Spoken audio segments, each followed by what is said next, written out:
Hi, and welcome to Axelbank Reports History and Today, conversations with America's top nonfiction authors and why their books matter right now.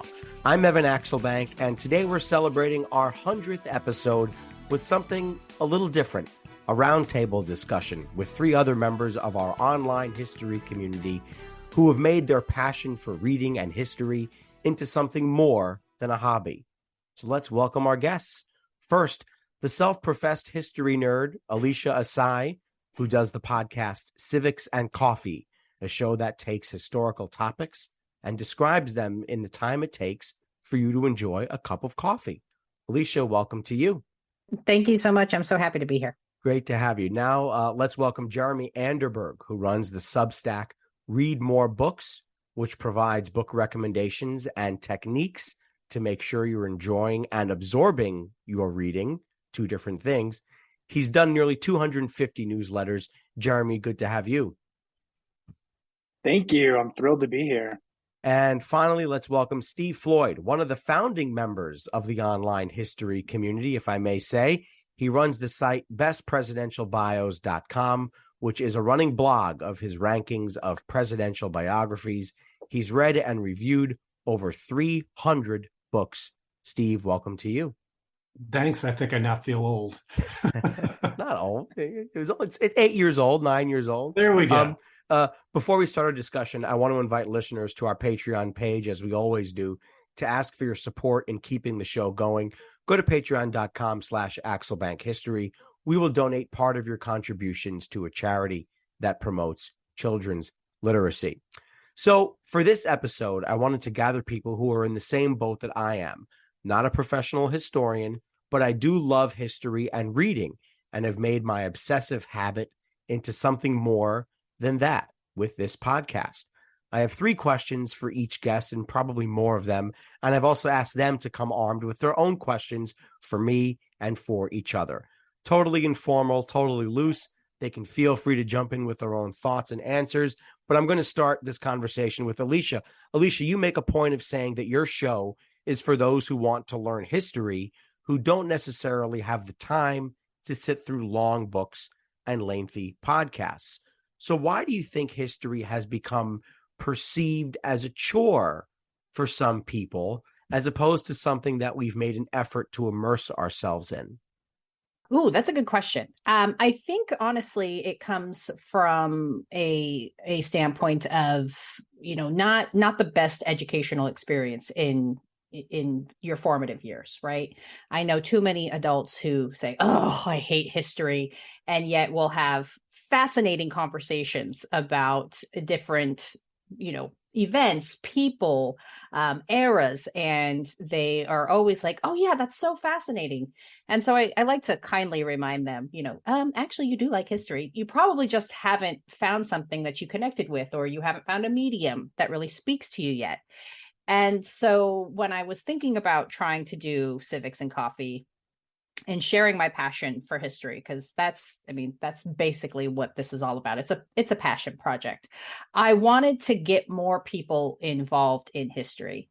The origin story of the podcast is I was talking with a friend in 2020, very historic year for a number of reasons, both good and bad. And as we were kind of talking about the similarities throughout history, he mentioned, oh, I don't really like history, but I like talking about history with you.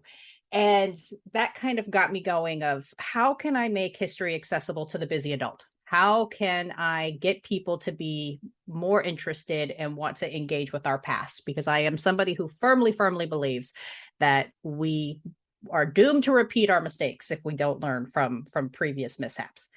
And so that's kind of why I've decided to go into a short form podcast segment. My goal is that when somebody listens to that episode, that something in there hooks them and they want to learn more and they want to dive in. So I kind of want to use it as a gateway drug to get people into history. Steve or Jeremy, does that resonate with either of you? Do other people in your lives kind of roll their eyes when they watch you going after your hobby, reading history? I know that people in my life do. No mentions. People go, another book? What are you doing? So you're offering up low-hanging fruit. I mean, this is the universal challenge, I think, with history. And uh, the thing that I find ironic, and Jeremy has a broader perspective than me because he actually reads more broadly than me. I spend my life reading presidential biographies, and the thing that's fascinating about them to me is that Alicia's gateway drug, bursts of things that are very interesting and lead to more questions. Well, pick up a book by Ron Chernow, and I don't care who he wrote about. It could be about Alexander Hamilton. It could be about George Washington. It could be about other people. History is fascinating.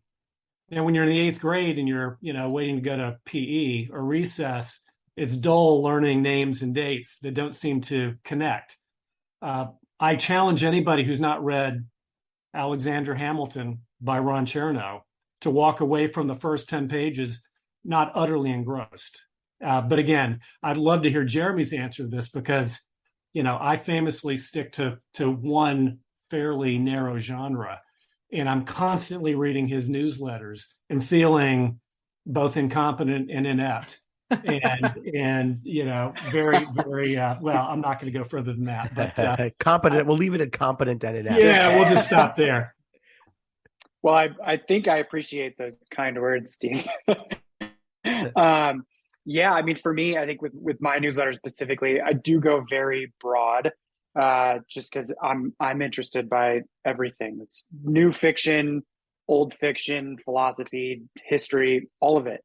And my newsletter covers all of it. And really, my hope is that I catch anyone's reading interests, whatever their own gateway drug would be. So I kind of tend to believe that no matter what you're reading, whether it's fluff or whether it's dense history, that you'll always get pulled in deeper to whatever you're interested in. So if you're someone who's starting with James Patterson, I think there's a good chance you'd read a few of them and then get sucked into the more classic mysteries, right? You'll eventually end up at Agatha Christie or at even Rebecca, which I just read this last week, which was incredible, a 1939 mystery. So my hope is to always catch people where they are. Of course, I get eye rolls from my wife when she catches me reading the annotated Frankenstein, which I'm doing right now, or the 500-page biography of Mary Shelley that goes with it. Is really what I really love to do and share that with my readers. So let me ask Jeremy. So I thought that I would be more useful to more people in my life when they would ask for recommendations. I thought once I went public with this habit, I thought that I would get people say, Evan, what should I read next? What would you recommend on this topic? And I really only have answers if it's history or presidential related, because as Steve said, sure, I read so narrowly. So Jeremy, when you write your newsletter, what are your techniques in finding books, not just that you might like, but that other people would like? Sure. That's a great question. So the origin story of my newsletter is actually that I was having coffee with an author here in Denver. We were getting coffee just to talk about his new book, how to get the word out, etc. And he asked me what I was reading. I kind of gave him a list of a few things, I'd been reading and interested in the last month or so. And he said, that's great. Like you should have a newsletter and tell more people about what you're reading because they'll be interested in it. So that was the spark. That was about 5 years ago now. And my hope is always to actually not share the books that I don't like, because right, the whole impetus of my newsletter, the subject line is always what to read next. I don't want to be saying, here's what you should read next if it's like a 2-star, even like a low 3-star read, or if it's something that's really inaccessible. There are so many old presidential biographies, this Steve, that are just like really hard to get through. Even as an ardent fan of the subject, it's like, it's just hard to get through. And so my hope is always to find things that are readable and accessible, and that I'm kind of clarifying with things like, hey, this type of audience will be especially interested in this type of book. If you're like a general, Mike Wallace countdown series books, which are great, but that's like a very kind of high level reader versus someone who's like digging into Cherno's books, which are incredible, but obviously still require a lot of just endurance and natural interest to get through. And so, yeah, my hope is always to kind of say, here's the audience who's interested in this. Let's make it kind of as broad and visible as we can. How many minutes a day are we spending reading, all of you? Is it every day? Is it in every other day? I'll tell you my answer, but I'm curious. Steve, Well, I'll go first. So I recently started graduate school, so my reading load has significantly increased. So I'm easily reading 2 to 3 hours a day. 2 to 3 hours. And how many books does that make for a week? Well, I'm unfortunately a notoriously slow reader, so that usually gets me to about 2 to 3 books a week. Okay, well, that's a nice pace. That's a nice pace. Slightly behind the American average, I'm sure, but yeah, right. Yeah, Steve. Yeah, so it's interesting. I can't, at this point, having say read 12 books on Lincoln, I can't read a 13th book on Lincoln and compare it to the previous 12 unless I really have a chunk of time. So I average 45 minutes a day, but I'll go 2 days, not read anything, and then read for 2.5 hours. And then work gets in the way, life gets in the way. I was early on advantaged by the burden of having to be on flights to Shanghai and back. Oh, that sounds so good. Within 36 hours, I would literally fly to London, 3-hour meeting, and I come back. And it's great if you're in business class and you've got a book, because what else are you going to do? You're not going to sleep, right? That's for later. But those pockets of 12 hours have gone away. But I have to read for 1 to 3 hours, or I can't remember what I read. Jeremy. Yeah, it's a great question. It's one that I get a ton, obviously, with the newsletter called Read More Books. I get that question all the time. I average about 100 books a year. I have for about a decade, which is a couple books a week on average. Reading is my lifeblood. So I wake up early before the kids are awake, just so to make sure I get at least an hour of reading in before the kids are awake. I'm a morning person, so it's not too tough for me. I make some coffee and read for about an hour. And then I'll get little snippets throughout the day. There's 3 young kids. Between school and activities, I'm able to get in 10, 20-minute snatches at a time here and there. And then I'll read again at night before lights out for 30 minutes. So it averages between an hour and 2 a day, which sounds like a lot, I think, at the outset. But when you kind of break it down, it's actually not as much as you would think. So, and I've been doing that, like I said, for over a decade. So it's pretty ingrained habit by now. You guys are really doing great. Boy, I as much as I love it, we have a 15-month-old. So the last year or so has been less reading than I've ever done, or at least in the last 10, 12 years. I am probably more like Steve. I'll do maybe I'll go maybe a day or 2 or even 3 days without reading. But then because of the way our work schedules have worked out, meaning my wife Haley and I get sort of 3-4 hours to myself. So while she's at work and Kennedy is sleeping, which is, by the way, the name of my child, not president. While Kennedy, the presidential Kennedy is always asleep. Kennedy is, while she's asleep, I'll get maybe 2-3 hours, and I'll get that 2, 3, 4 nights a week. So I can do maybe a book and a half. Well, I've read about 25 books so far this year. So, maybe I'll wind up at about 35 for the year. So a little less than 1 book a week. Steve, this question is for you. When you review a presidential biography, how do you remind yourself not to review the president, but the book and the author? And what are the things you look for in a great biography? Because I sit there going like, oh, what is he thinking? Like, what kind of a president is this? What an idiot. Or what a great president. How do you focus on the book and not the guy, and to this point, men himself? Interesting question. And, sort of the origin story of my effort was the 12-hour, 14-hour flight to Hong Kong, followed by a 12 or 14-hour flight back. What do? I wanted to do like a few thousand Americans. I wanted to read one biography of every president. So I thought, well, gosh, there's a Google search waiting to happen here. What's the best biography of each president? And guess what? I couldn't find a list that I liked. So I decided I would go create the list. And then I had to figure out which biographies was I going to read on George Washington or Thomas Jefferson or Zachary Taylor. But now when I read a presidential biography, it's easy for me not to slip into the rate the president versus the book problem, because all I'm really doing is comparing that book to the other 3 Zachary Taylor books I read, or the 29 Abraham Lincoln books I read.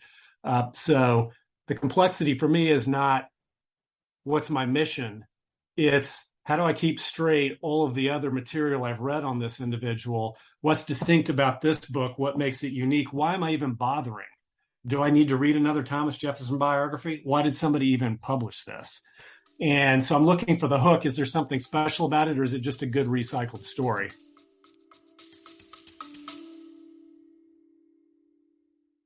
Baking from our childhoods just sticks in the memory, doesn't it? We never set off on holiday without piles of Tupperware. And there'd always be Bakewell slice, flapjacks, and tray baked scones in the boot. Do you not do that, Lisa? Yeah, no. Sadly, I do not stack the Tupperware in the back of the car when we go off on holiday. Oh. Welcome to Small Ways to Live Well, a new podcast from the Simple Things magazine. Season 2 is a pick-me-up tonic that helps us make the shift from winter to spring. A 6-week suggestion box full of things to note, notice and enjoy about the season. Search for Small Ways to Live Well on your podcast app.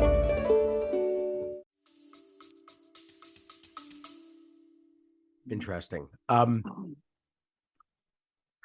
going to do one more, and then you guys can jump in with your questions. I've asked them to come armed with their questions. So where is a place that you visited because you read it in a book? And I'm going to go first on this one.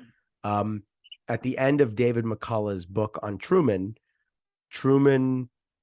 is living in Independence, and McCullough describes how, and RIP, by the way, to David McCullough, but McCullough describes how Truman would walk around in his suit and his top hat and walk around town, and the luckiest reporters and residents of Missouri in the world would run into a former president and get to meet him. And I just thought, that is amazing. And so we were on a cross-country trip, a bunch of my college buddies and I was the only one who wanted to get up in the morning, and I was the only one who did get up in the morning so that I could go take our rental car and drive to Independence and walk around and feel like either I was Harry Truman or I was about to bump into Harry Truman. And it's wonderful because they have little silhouettes of Truman on the lampposts and stuff like that. And so that was a place that I visited because I read about it in a book. You folks, what are your answers to that question? I can't wait to hear Jeremy's. I'm just saying. No Frankenstein stuff. Yeah. Well, so I'm in the Denver area of Colorado, which puts us a couple hours south of Estes Park, which is where Stephen King was famously inspired to write The Shining from the Stanley Hotel. And so I've visited there. I mean, it's impossible to walk into there and not see The Shining everywhere, which is pretty fun. But really, I think for me, it more so goes the other way, where we'll kind of pick somewhere to go and I will dive into the history of it very deeply, more so than choosing a place based on the history. I think my wife appreciates my approach a little better. Where I'll let her kind of pick the locations, and then I'm happy to do the digging into the history elsewhere. But especially here in Colorado, there are some places inspired by my reading that I'd love to visit that I have not yet. There's some like interesting Civil War sites out here. I mean, Pikes Peak, of course, is kind of an incredible historical mountaintop to visit. So there's plenty out here that I have just not quite gotten to yet. Alicia? This is probably going to be, low hanging fruit and an obvious answer, but as I was diving back into the podcast and rereading about John Adams, just Braintree, Massachusetts, and Boston, and that whole historic town, I had a pull to go there. So a couple of years ago, my husband and we went out there, and I remember we landed. And we were going into a metro station, and I saw Braintree as a stop. And I was like, oh my God, Braintree, Massachusetts. We have to stop. Don't we need gas? Or Wendy's? I just, so I geeked out so much, and my husband just looked at me like, what? And so then, of course, I had to give him, an 18-minute spiel about Braintree, Massachusetts, and why it was so important, and John Adams. And he's like, oh my God, never mind. We'll go. Steve, what about you? Oh, mercy. That reminds me. I had an answer, and now she's catalyzed a second answer. So I'm not going to filibuster, but I will give you two answers. I'm a private pilot, and when my wife was in medical school and I would go visit her on the weekends in Western New Jersey, I would grow bored waiting for her to get off her surgical rotation or out of delivering a baby or whatever she was doing that week. So I decided to take flying lessons. One of the landmarks, if you land at the Philadelphia airport, is Washington's Crossing. So this is an answer in kind of reverse order. Is this the commercial airport? This is the actually not the commercial airport, the Northeast Philly. So just about 5 miles away. And one of the check marks for landing at Northeast Philly Airport is over Washington's Crossing.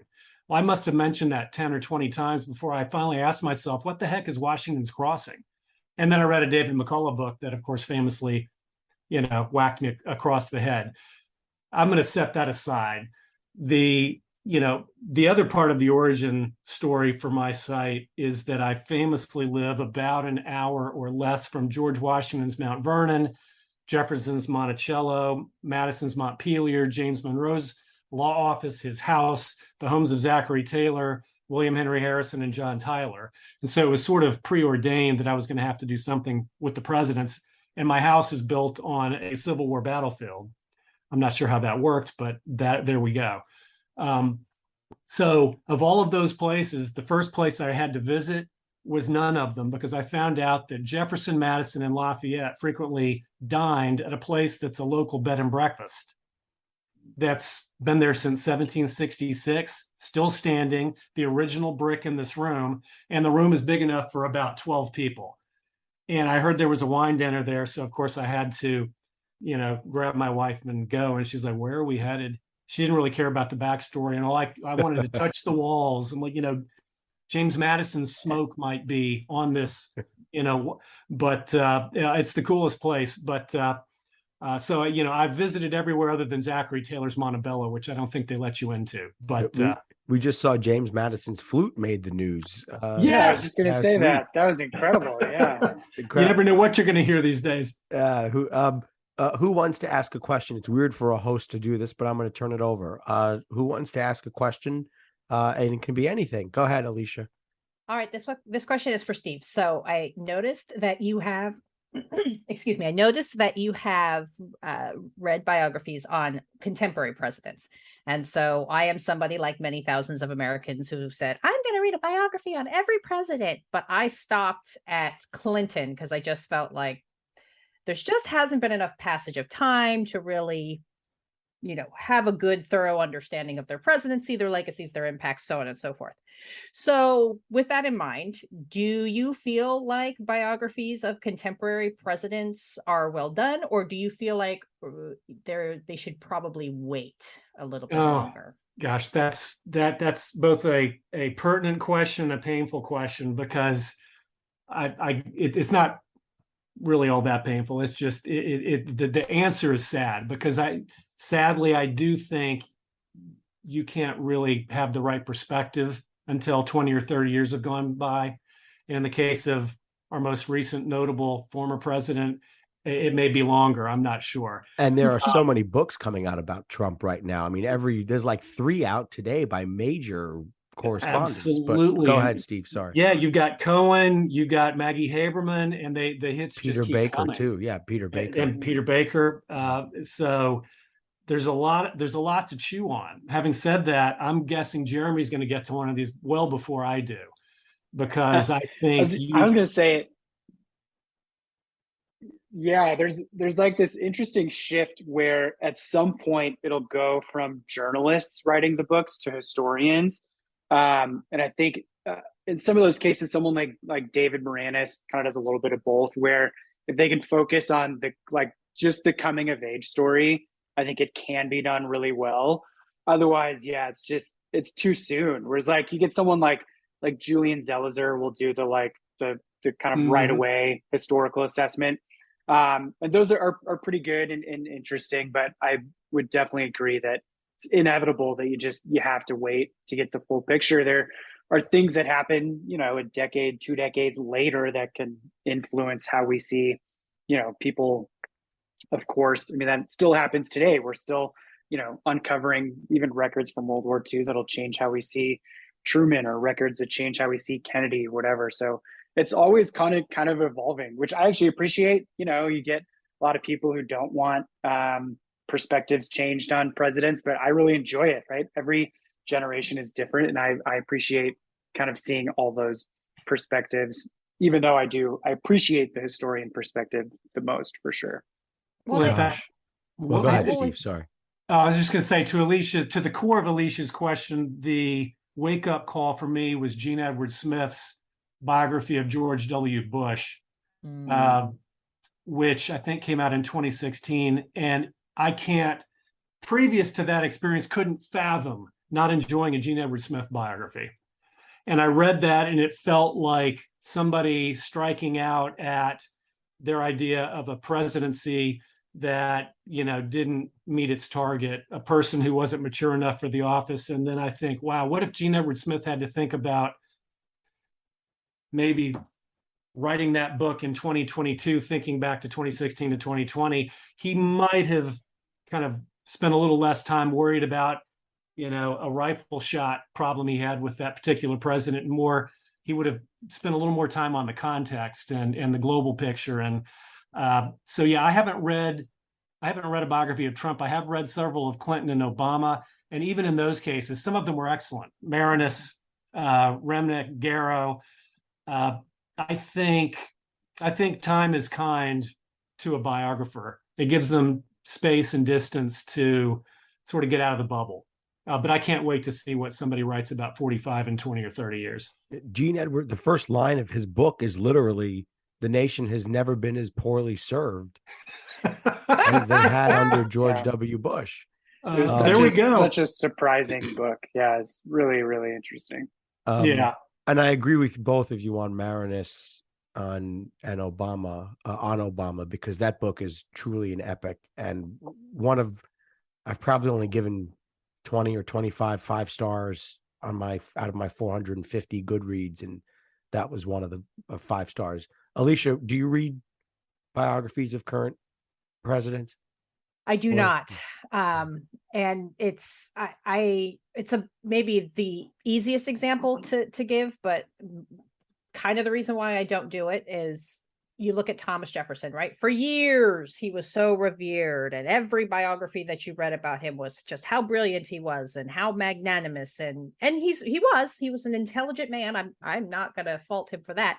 But, you noticed scholarship changed, and then new interpretations of things have occurred.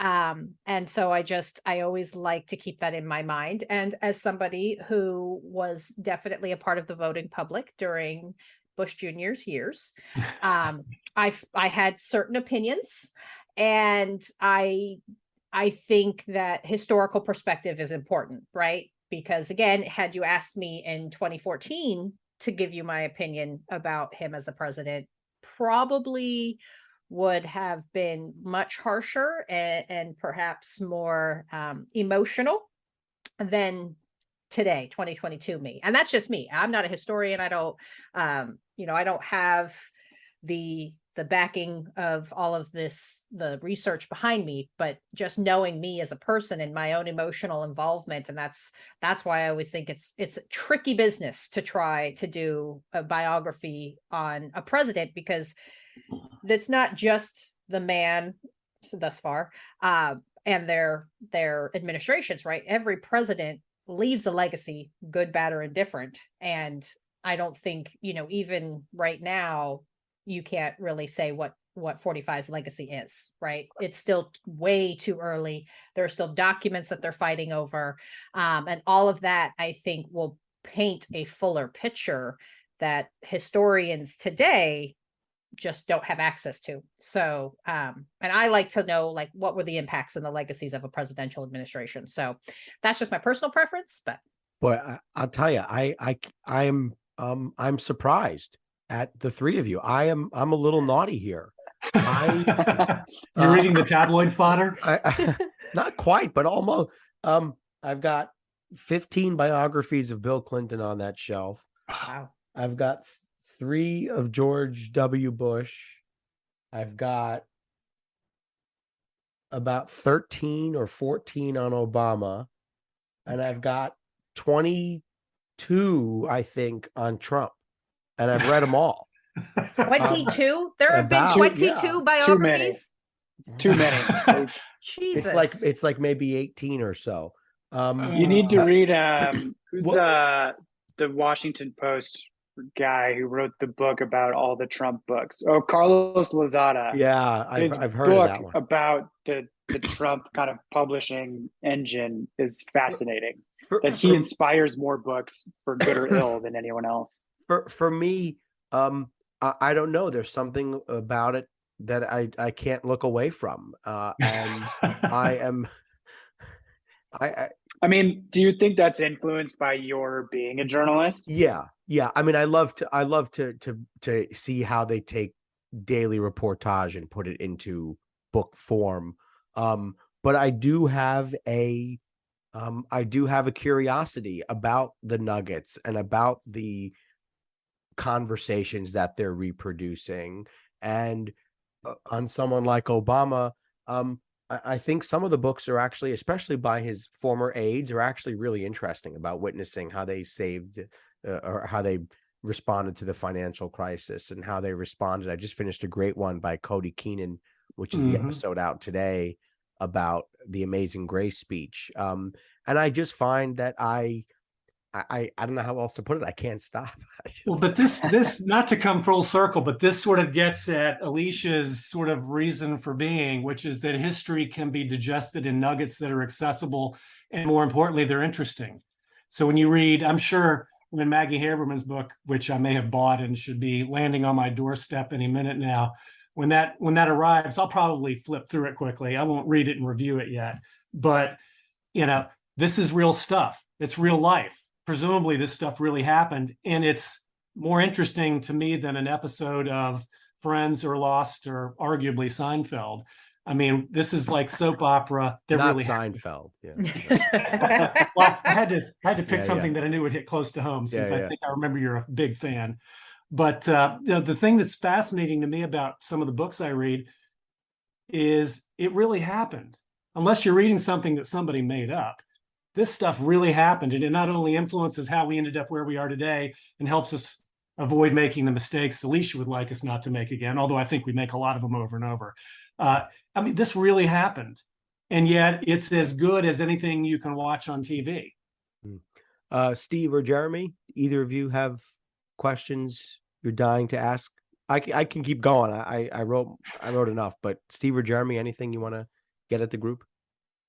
I'm actually curious about everyone's note-taking habits, because as someone who produces content out of what you read, I love hearing about people's processes for that. So yeah, I'd be curious to kind of hear how you all read, how you take notes, how you kind of condense that into content. I mean, that's kind of, it could be a very big question. But for me, at least, I can kind of start and answer myself, is I always, whether it's paper book with a pen in hand or a Kindle, which I do love for the highlighting abilities, I'm always transcribing notes into Google Docs, and then I kind of work my review out of there from the start. So my Google Docs is just littered with folders of categories So and do you topics and whatnot. do you sit holding your phone and typing as you read, or do you sit straight up with a computer or a laptop next to you? So it kind of depends. What I actually use, if anyone has an iPhone, the live text feature, which is incredible. I don't know, Evan, Steve, do you know what I'm talking about? No, Alicia? actually, no. So when you take a picture of text on an iPhone, it'll, I don't know if you can see this, but it'll show up this little button in the bottom right corner that'll allow you to copy and paste text into a document, which is like the handiest thing that Apple has ever done. So I use that quite a bit, and I'll just paste it right into a Google Doc on my phone. Otherwise, if it's like a paper book that I've done a ton of highlighting in, I'll sit with my computer open and just transcribe it into Google Docs sometimes. I know sometimes that'll encode it in my memory a little better than if I'm just screenshotting something. So that's kind of, I take a ton of notes and they're all in Google Docs. That's how I tend to operate. Yeah, I'm kind of similar. For the longest time, I thought it was blasphemy to mark your book. I was one of those readers. I can't do Don't do it. Don't. I can't Yeah, do it either. and honestly, I can't do it. Really? It took grad school. Wow. It took grad Interesting. school, and I still don't know that I will do it in like my stuff, but in my grad school books, I've found like, yeah, I need to, because I need to get through them. So it's painful. It hurts me every time I do it, but I digress. But yes, I'm also here's my phone's always with me when I'm reading. And if I'm not reading on a Kindle, which I agree with you, Jeremy, I love Kindle because I can just highlight it and it goes right into my Goodreads app. So I can look at it again, or at any time. But otherwise, yeah, I just open up the notes app and we'll either copy and paste text like he mentioned, or I'll be just writing little notes to myself. And then at the end of it, I am kind of the history dork. I take pen to paper because, again, just having that muscle memory. And then that kind of helps me figure out, all right, this is what I'm going to talk about. This is how I'm going to craft the episode. These are the questions that I still have. Can I find some other source material that might help send me in the right direction? So that's my process.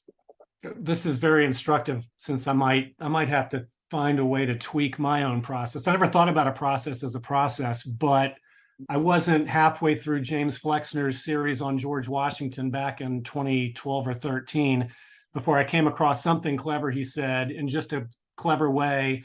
And I thought, I've got to remember that quote. That was just a great quote. It wasn't a fact that was important, but it was just a way he phrased something. And ever since then, I basically try to keep track of all the great quotes anybody says or puts into writing. And at this point, I've got 3,500 pages of notes I've taken on 350 books. And at some point, I'm going to feel compelled to turn that into something. But for now, I just use it as a repository. It's a well I can go to when I feel like I need some inspiration. And you can just, whether it's Gina Edward Smith on Bush or it's somebody, Joseph Ellis on Jefferson, I've got 3,000 single-space pages of the greatest one-liners in presidential biographies. That's a pretty unique niche. But to Alicia's point, now what happens is I go through and take notes. I've got a separate Microsoft Word file that I keep where I'm essentially writing my review as I go. Because at this point, I've kind of fallen into a routine for how I structure a 600-word review. They seem like 600 pages. And so I try to take notes as I go, sort of filling in the blanks, and then I go back and sort of holistically reassess what I typed. But that's, the two reasons I don't read faster really come down to, I know I need to take notes, so I need a computer because I can't write stuff down and I don't have a Kindle, and I can't write in the book. And then it's the review itself. It takes me so long to write a review that you'll read in 45 seconds and say, yeah, that was kind of pedestrian, but I might read I might read the book. He might have inspired me. Well, that took me 5 hours to write. Have you ever been asked on a plane what the heck you're doing, sitting there with a book and going back and forth from a laptop? Somebody asked me once if I was a history graduate student, and I said, I only wish. Then I would have coffee podcasts that would entertain and inform. My answer to the question is pretty simple. I don't take notes unless I'm reading it for the podcast. If I'm reading it for fun, which is probably half my books now, the other half, well, maybe more for the podcast, honestly now. But I for the podcast, I will sit there with my phone and write questions as they occur to me as I go through the book. And I will also take notes on really interesting quotes that I want to ask someone to expand on. And then the other thing I'll write down is just, and I'm glad you told me about this word to text thing, Jeremy. I'm so embarrassed to say this now, but I will sit there and write a quote. Like I'll take a whole paragraph and jot it down on an iPhone if I want to keep that. That's pretty much it. If I'm reading for fun, I almost never take notes, which is the joy of not being a student anymore, I guess. Right? Yeah. Well, but if you're taking notes on a phone, it can't be for fun. That just that sounds, oh, that's terrible. It's tough. It's tough. Especially get big thumbs. Who hasn't asked? Yeah, I think Steve, you haven't asked the question. Yeah, yet. well, let me start with Jeremy, and it's a little bit cheating because I get his newsletter and I read it avidly, because it almost to me is either the grass is greener when you can read fiction for fun, which I used to do, or even break out of the genre of biographies. But his most recent newsletter that I read, I think received, but certainly read, provided a list of sort of some of your all-time favorites. And I'm just curious. Look, I was an ardent fan of Robert Ludlum and Tom Clancy and Agatha Christie, and so I missed those days of reading fiction when I could read almost without purpose, just to enjoy myself. Before I realized you could enjoy yourself and learn history at the same time. But War and Peace. This is what it comes down to for me. 1,000 pages does not intimidate me. Should I tackle it, or do you have somewhere else I should go? War and Peace. Gosh, what a book. Yeah, so I first read it at the start of the pandemic. It was like just a perfect time. You're stuck at home, nothing to do. Why not grab War and Peace? And I found it so easy to read compared to a lot of other classics of that era. I mean, it's around the same time frame as Moby Dick, Les Miserables. A lot of the big Dickens books are roughly that time period, the mid 1800s. And the language is just so much easier to digest. And what I love about Tolstoy are his social observations. So he gets into like the details of Napoleon's, campaign against Russia. There's a lot of that. He gets into his own historiography of what he thinks the study of history should look like. He's very much against the great man theory, but it's like the intimate details of like soldier's life that's so interesting, or how all the young men crave glory, but then they get on the battlefield and it, of course, is totally different than what they expect. It's just other young men dying seemingly for no reason under a blue sky. So I read it once, kind of quickly-ish all the way through. And I finished and immediately knew like, oh man, I need to read this again if I'm going to like really get out of it what I feel like I should get out of it. Right. So then I read it again, but in a group. So I have another Substack called The Big Read, which is this kind of big group book club. And so I read it with a couple hundred other people. And second time I did it, one chapter per day, because it's 360 short-ish chapters. So it lends itself to reading over the course of a year really, really well. And there are times where you could ask me where like how I'm feeling about the book, and I would say it's like stupid and overly long, and why would anyone read this? But then by the end of the second time, I'm again like, oh, I should like maybe read this again. So there's kind of this, I'm like inexplicably drawn to that book. I think he just gets to at some point, all aspects of life from birth to death and back again, kind of in such a wise way that is unlike any other book I've read. So I would absolutely recommend War and Peace. There is a ton of history in it for you nonfiction readers. So yeah. Once I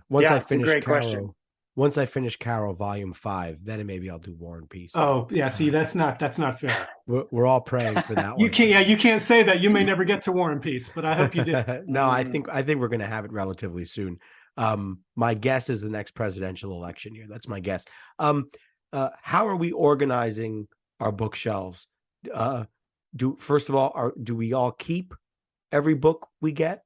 And what system do we have, and do we keep every book we get forever? Whoever would like to start can start. Yes, we keep them all. We keep them forever. I don't know what my kids are going to do with them, and no, I cannot write in them, which is ironic when I buy a used one on Amazon, which I often do. But yeah, mine are easy. Evan, you know this. It's Washington through Obama in order of the presidency. Grover Cleveland gets a special exception since he went twice. I know what your kids are going to do with the books, by the way. So does my wife. The same thing they do with my website. Never look at it, never touch it. Well, yeah, even worse than that. Alicia, go ahead. So I have all of my presidents at the top. I mean, and honestly, I have books everywhere. I have a whole floor filled with books that I keep going, I need to buy another bookshelf. And my husband, God love him, is like, do you really need to buy another bookshelf? Because I feel like that's just going to be your impetus to buy more books. And I tried to tell him, honey, I'm going to buy them no matter what. At least let's get a bookshelf for them. So presidents are on the top. I went as much by chronological order as I possibly could, followed by my other like nonfiction history books, things that I've picked up for the podcast. I have something in, stuff for Abigail Adams, and I'm looking at Triangle Shirtwaist Factory, From Back Alley to the Border, about the Pacific Coast abortion ring. And then I have some fiction books in there. Kind of all haphazard. It's chaotic. And then I have a list of books that I want to read also for the podcast in chronological order. So hopefully I'll get to them in between classes. And then I have my grad school books that are just yay high. And not to mention probably some books on the kitchen table. And so how many do you have at this point? Oh gosh. I think the last time 500? No, actually, not that many. I think the last time I counted, it was about 365. But I also have a lot on Kindle because I'm trying to not get divorced. And I do try to use the local library for things of the podcast when I can, unless I'm like really committed. Like I love Abigail Adams, so I was like, yeah, I have to buy the book. But I try to mitigate some of the clutter in the house because I like my husband. Yeah. And he likes you for now. Jeremy, go ahead. I have books everywhere. My primary shelves, I have a few nice IKEA shelves lined up. One shelf just for exclusively presidential biographies. That one's easy to arrange. Even my 7-year-old knows where those books go in order, which is great. Another shelf for non-presidential focused history that's in chronological order, and then a shelf for fiction and philosophy, kind of other topics. In terms of keeping versus getting rid of, since I review so broadly, I get a ton of books from publishers. They send my way, they want me to cover them in the newsletter, so I end up with inevitably piles and piles of books. There were at one point I was getting 5 to 10 books a week from publishers, which is just crazy. With those, a lot of them would honestly just go into a box and get given away immediately. Or we have a monthly book club that we host at our house almost every month, just to have my friends go through the books that I'm giving away. I'm happy to give away books unless it's something that has a special place in my heart, or was an especially compelling read, or something I feel like I will want to go back to again. As much as I love my presidential reading project, I was happy to get rid of some old Garfield books and some old James Madison books, and there's some old stuff that just I don't really care about, but I didn't mind getting rid of. So I'm trying to have actually less attachment to my physical books, just because they just take up so much space, and I get too many of them in the mail. Yeah. So it's kind of a continual process of in and out for me. The attachment is real. I mean, I walk into my office, which we're blessed to have, and we have a new house, and so when we walked into the house, she said, we can put your office here, and I was like, buy the house. But I don't care what else it's got. The attachment is real, and whenever I walk into this office, I look at them and I go like look at this. There's no place like home. There's no place like home. I say to Haley all the time, I go, look at these monsters, huh? Do you see these? Do you see these? Mine are organized like Steve in order of presidential administration.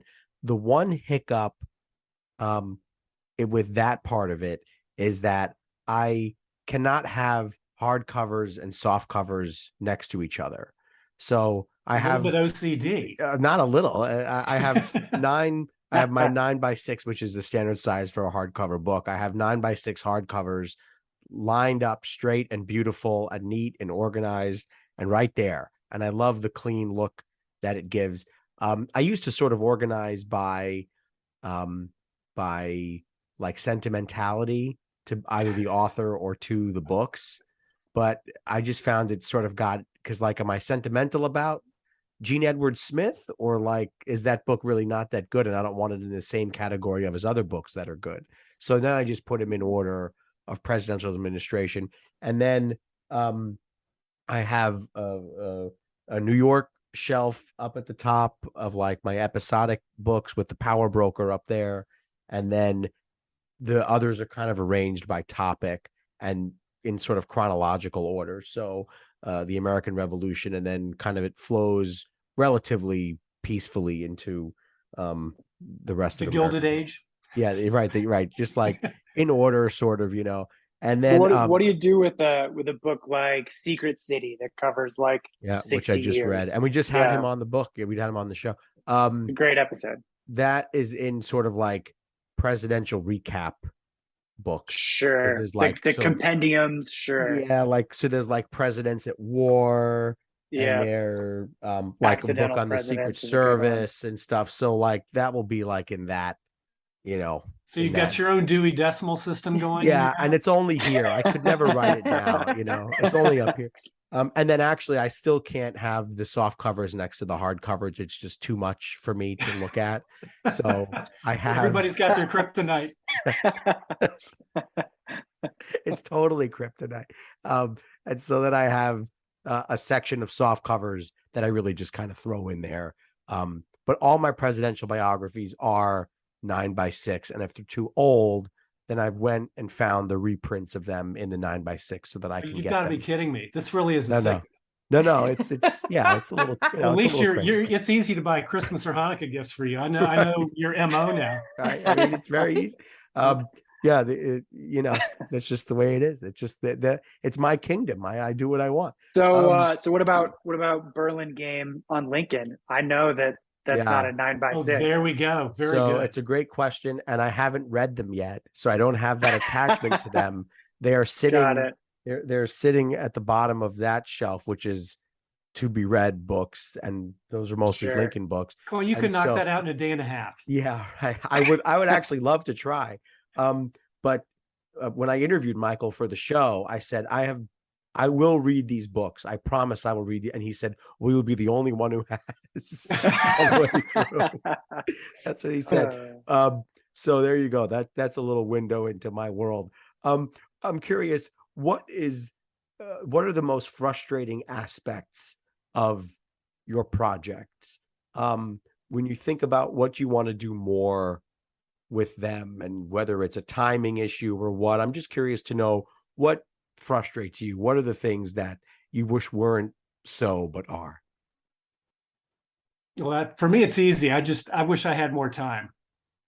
I wish I had more time because this will never grow old. And so in that sense, I admire your other two guests, because with broader palettes and expanded horizons, you really could fill a lifetime. But I need more flights to Shanghai. Those are the good old days. But Steve, you've expanded into non-presidential biographies, of course. Yeah. But I assume, I feel like I can tell that you're like the soft place in your heart is still for the presidents. Is that true, or have you enjoyed the other biographies just as much? No, that's true. But I will say I started tiptoeing when I realized I loved Ron Chernow, I thought, wow, I really need to find a way to read his biography of Hamilton. So that was going to be after the presidential journey. But then the Sure. presidential journey couldn't really end because people are always coming out with new stuff. And well, isn't that better than the old stuff? So I had to compare, which means I've got to sort of stick to that core, but at the same time, read stuff like Hamilton. So, you realize there are a lot of people related to the presidents. Eleanor Yeah. Roosevelt. I mean, I was Yeah. dying when I read about FDR. I thought, okay, he's great, but Eleanor reminds me of my grandmother. She's a pistol. I mean, if Yeah. he's worth reading about, she's got to be 10 times better. Abigail Adams. My gosh, who on earth could put up with John Adams? And don't sleep on Sarah Polk, by the way. There is a Well, great book from it's interesting Sarah you Polk. say that. I don't know that I'd want to have a beer with her, but She wouldn't want to have a beer with you. So there well, you go. Abigail Adams. I mean, you don't have to take a tour of Montpelier to realize. Just thinking about Alicia's recent podcast on James Madison, he was interesting, but she was the bomb. And I'm waiting for John Meacham to hurry up and write a book about James and Dolly Madison, which I presume will be mostly about Dolly, because she was 99% of what you care about in that relationship. But to Jeremy's original point, I started tiptoeing out because there were plenty of people related to the presidents that I thought were worth reading about. And it's just more history to ingest. And then I realized, well, I like David Maraniss. So why not read his new biography of Jim Thorpe? Holy cow, that was really good. Or, a biography of, whoever. So for me, reading biographies is basically combining the best of fiction and the best of real life. And it's my excuse for how to spend time. So I'll go in terms of frustrations. So for the podcast, obviously, whenever I cover the president, I always like to cover the wife, because I just feel like there are millions of pages dedicated to the men who have occupied the White House. However, the same cannot be said for the women. And so frustratingly, sometimes you'll find that there is a lack of information readily available. I've come across this now a couple of times. Like, there's no substantive biography that I've been able to find about Mrs. Van Buren. She died decades before Martin Van Buren got to the White House. So, okay. And I also had that issue with Elizabeth Monroe. And I know I'm going to have it a couple more times before I get to, 20th century, where things are a little bit easier to track down. So that would be my biggest frustration, is that I just wish that there was more out there that's easily accessible, I guess, because I'm sure that there are in the archive somewhere some stuff about these women, but being that there hasn't been any substantive biographies written about them, I'm thinking it's probably not a lot. And so I wish that there was more there. Jeremy? For me, yeah, it feels like kind of a different problem altogether, where since I end up reviewing just about every book I read, it means that there is no just reading for pure enjoyment. I mean, there is, because I always love it, but I'm taking notes on every single book I'm reading, which can be a little exhausting sometimes, or even just feeling like I have to keep my pace up in order to have something to write about each week, because my newsletter goes out Friday morning without fail. So that's the hardest part, but ultimately I get to read and share my love of reading with other people, which just makes it all worth it. So, but see, the thing you said recently that it really I grabbed onto was, feel free to quit reading a book that you don't like. Yes, and absolutely. That's something, you mentioned some of those old presidential biographies that when I look back, I think, how did I get through that? Well, I didn't know any better. At the time, I didn't know there was Robert Remini to look forward to, right? But once I start a book, I feel compelled to finish it, even if I don't like it, because I intentionally want to review it and put it on that scale and say, here's one that exists, but don't read it. And here's one. But you end up not looking totally forward to the next that. 3 days. Yeah, I totally get that. I think when when there's like a project or a purpose in mind, it can be useful to get through books and to kind of make yourself push through. If you're reading, I know too many people who read purely for enjoyment and just keep going on books they don't like. And I try to just, tell them over and over, just don't read it. Life's too short. If you're not enjoying it and there's not some kind of, further purpose, just put it down. It's okay. Yeah.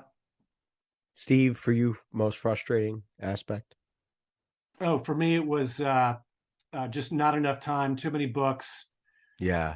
And it takes me too long to write my reviews because I try to be mindful of how I felt about the book, but then how do I compare it to the books that I read 9 years ago on John Quincy Adams? So, as I'm always keeping in mind, what's the best biography of John Quincy Adams? I can't just read the new one and say, here it is. It's 3.5 stars. I've got to remember that it needs to be compared to those 7 that I read in 2014. So that's the whole reason my site exists. Yeah. All right. Let's all ask one more question before we wrap this up. Who has questions? I've got one for Alicia. Oh, okay. No, go ahead. Okay. Well, my question for you, you've got an eclectic mix of podcasts on a variety of topics, a lot of which revolve around my favorite topic, the presidents, but not all of which do. So how do you source your topics and then go kind of hunt down what you need to create the podcast? Oh, that's a good one. Well, I knew when I was making the show that I wanted to kind of touch on the known stuff, quote unquote, like hopefully people know about the American Revolution. Hopefully people know about George Washington, but that I also wanted to kind of tie in different stories that people might not have known. Like people know about George Washington, but do they know about Oni Judge? I don't know. And so I will find sometimes as I'm reading about topic number 1, like I believe Ron Chernow, I read his 900 plus page behemoth of George Washington. It was fascinating. It's just a lot. And I believe he mentions Oni Judge in there. And so that was kind of my trigger of like, oh, let me talk about this. I want to kind of go deeper into this. And is there anything else that I can read about this?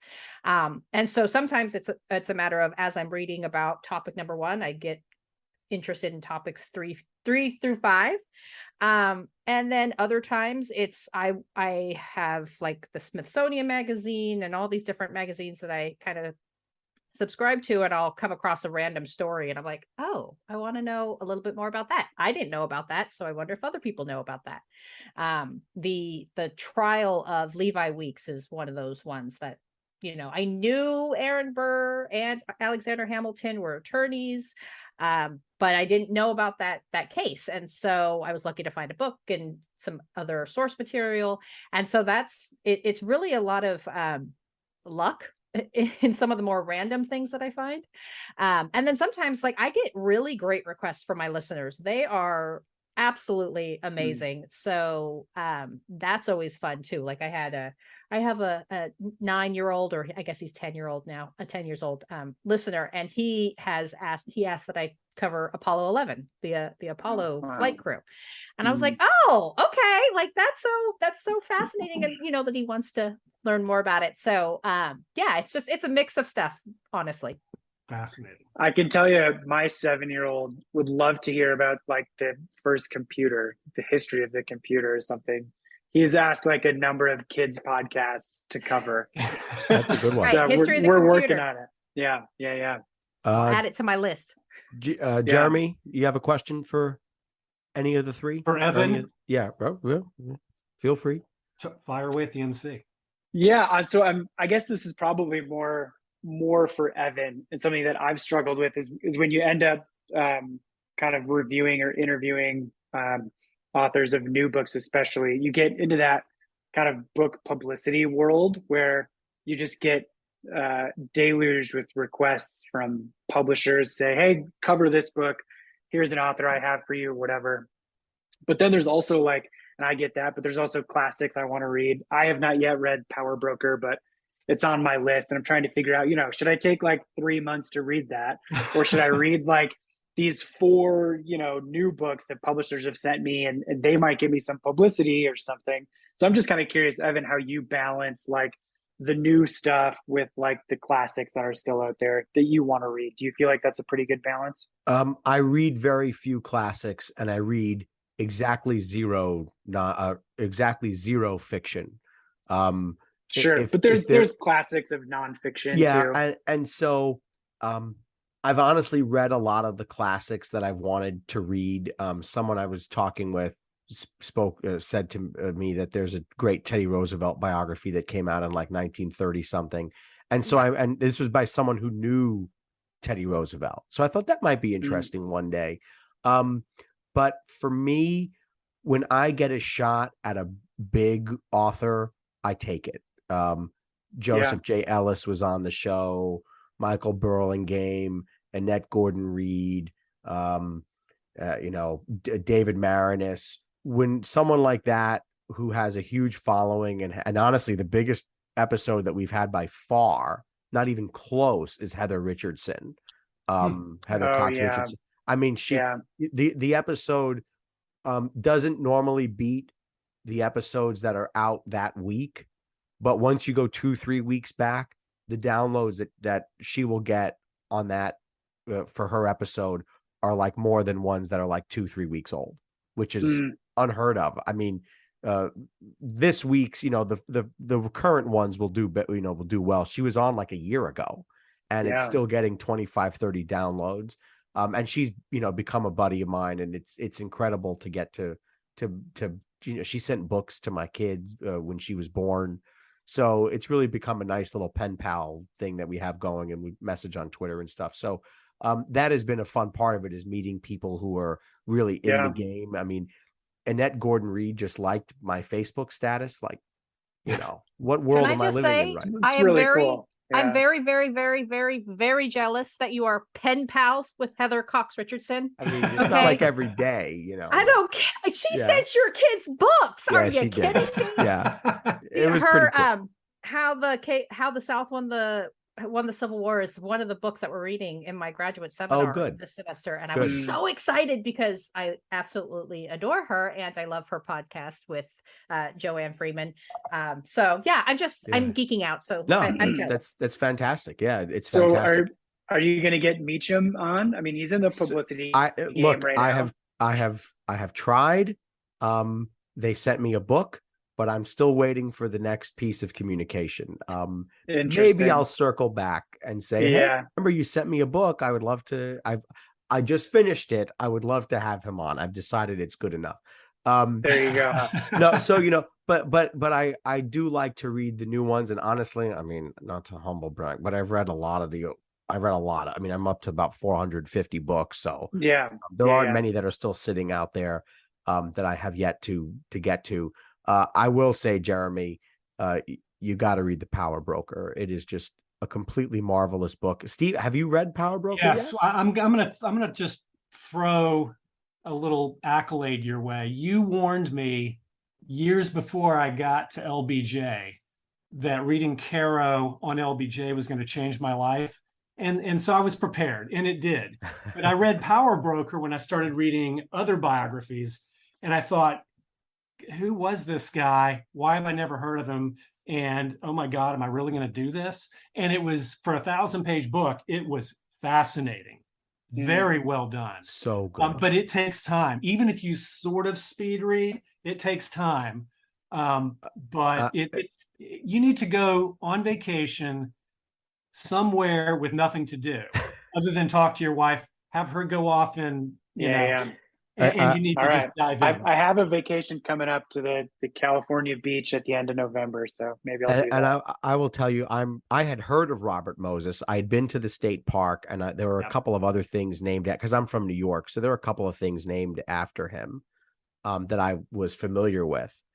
But I had no idea that I was driving on his highways and playing in his parks and going to his beaches and living with the New York that he built. It is a remarkable book, and I can't insist you read anything, but I would say that it is a fabulous book. It's a fascinating history, and it will remind you how ephemeral we all are, because you think in his time he was the big shot. You can't read that book and not think anything, but he was the most important person within 100 miles of New York. And now 99.9% of people walking the planet have never heard of him. It's crazy. This book is crazy. So I have two books. I have two questions to finish off with here. First of all, I mean, this is like a joke of a question because we've probably, between the four of us, read 2,000 or 3,000 books. But favorite book for everybody. I mean, that's just tough, right? I'm sorry. We can see each other on Favorite. the Zoom Wow. here. Is there a book that you just look at and say, that's the one? I'm so thankful I read that book. That's it. And that's hard. I'm going to cheat and I'm going to give you a couple of titles. So there is one that I read as a child that I think is what hooked me into reading, and therefore I will always love it. And I pick it up every decade or so because it is a children's book, and that's Matilda by Roald Dahl. Huh. So love that book, love it every single time I read it. And so I have a copy of it, very well used copy that like I said, I read that about every 10 years. I would say Samantha Power's memoir. And of course, the name is escaping me and I feel terrible. But she wrote about her time in Obama's administration, and just being a public servant and what her experiences were. And it was so well done and thoughtful and good prose, that it's one of those books that I feel so happy to have been able to read it. And then most recently for the podcast, I would say Frederick Douglass's biography by David Blight, I want to say. Yeah, really good book. So Yeah, good. fabulous. So good. Yeah. I was a little Fabulous book. intimidated because, 700 some odd pages and not a very fast reader. And, with the podcast, I kind of have to get through a lot of stuff. And so I thought, well, maybe I'll just kind of skim through it. Nope. I was engrossed immediately. Such a fabulous writer, and then just opened up the world of Frederick Douglass to me. Like, I knew who he was, obviously, but the nuance and the struggle and just how intelligent the man was and how long he fought for his ideals. And I just, it was an amazing book and I highly recommend it. So I cheated. I gave you 3. You're good. Jeremy, Steve? I'm deferring to Steve first. Steve? Oh my! Well, I'm easy. I've already sort of Yeah, you telegraphed my said hand. Ron Chernow's Hamilton, his Washington, his John D. Rockefeller, and Robert Massey's Nicholas and Alexandra. Massey is incredible. Yeah, that's a great recommendation.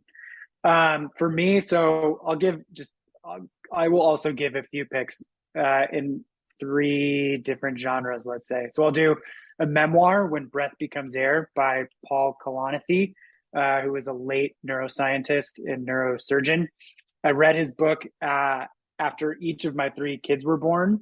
It's like just the most powerful, moving book about meaning and life and all that you can possibly read. So I highly recommend that to everyone I come across. For fiction, I'll go with Lonesome Dove, Western epic. It's like definitely genre fiction, but it's a story that anyone can get behind and enjoy. And I love recommending it. But when it comes to history, I would say Hamilton absolutely is a book I want to read over and over again. And also Caro. I mean, his approach to biography is just unmatched. There's nobody else that can do what he does. So especially if you're going for like a unique voice, his is unforgettable. So true. Yeah, I would say Caro, the LBJ books, and the Power Broker are my favorites. But I'll throw another one in there. City of Dreams by Tyler Anbinder is an unbelievable look at the immigrants who shaped New York City. Completely fabulous book, and it's one of the 25 I've given 5 stars to out of 450 books. All right, pretty much here at the end, unless anyone else has anything else they want to inject with, let me finish up with who is each of your biggest followers, who listens to every episode or reads every review. Hey, Mom. I did find the title of the book, so just because I do want to respect Miss Power's work, it's The Education of an Idealist by Samantha Power. So definitely highly recommend. Very good read. Her book on genocide, not that it's a joyful topic, but her book on genocide is very, very good. Is that A Problem from Hell? I think so. Yeah. Okay. Yeah, she's an amazing writer, so I would highly recommend anything she writes. But so my husband, obviously, heaven help him, he is a big well, I wouldn't call him a fan, but he's a big supporter of the podcast. He's So a every fan. Saturday when the episode comes out, we have a little tradition where we do our coffee and we listen to Civics and Coffee. So he's a sweet, sweet man. So thank you, honey. But I would say That's in terms of great. my biggest fan is a friend of mine from work. Every guest spot that I do, every guest that I have on, she helps me prep. She makes me feel like a powerful woman. So shout out to my friend Val, because I know she'll be listening to this one because she was so excited when I said I was going to be on the show. So hi, Val. Thank you. I would say, I mean, my wife, to continue the theme, she actually edits all of my newsletters. And I convinced her to read War and Peace, which is incredible. She's not like into classics, especially big Russian classics. So yeah, I mean, she's definitely my biggest supporter. Otherwise, I love having like a few other people in the book blogging world who I know read it. So I know Ann Bogle is a reader who writes Modern Mrs. Darcy. And a few others. Jim Mustick wrote a book called 1,000 Books to Read Before You Die. I know he reads the newsletter. So that's really fun knowing that I have a little bit of an influence on other bookish people. So I'm my mother, Suzanne, is obviously one. Yeah. Without her, what are you? You know. And then the second one, the second one is my uncle Jeff. He says he has listened to every episode. So you got. I can guarantee my mom and my uncle are the two people who have listened to each one. So thanks to them, and thanks to all of you for being here. Alicia Asai of Civics and Coffee, Jeremy Anderberg of What to Read Next, and Steve Floyd of bestpresidentialbios.com. Thank you all so much for being here. Happy 100th. Thank you very much. Congratulations. Thanks so much. Check out Alicia on your podcast app, add Jeremy to your Substack list, and add Steve's website to your bookmarks. I want to invite listeners to our Patreon page to ask for your support in keeping the show going. Go to patreon.com/Axelbank History. We will donate part of your contributions to a charity for children's literacy. And thank you for listening to Axelbank Reports, History and Today, conversations with America's top nonfiction authors and why their books matter right now. Check us out on Facebook, Twitter, and Instagram at Axelbank History. We update those with clips from the show, guest announcements, and book recommendations. We'll see you next time. Thanks.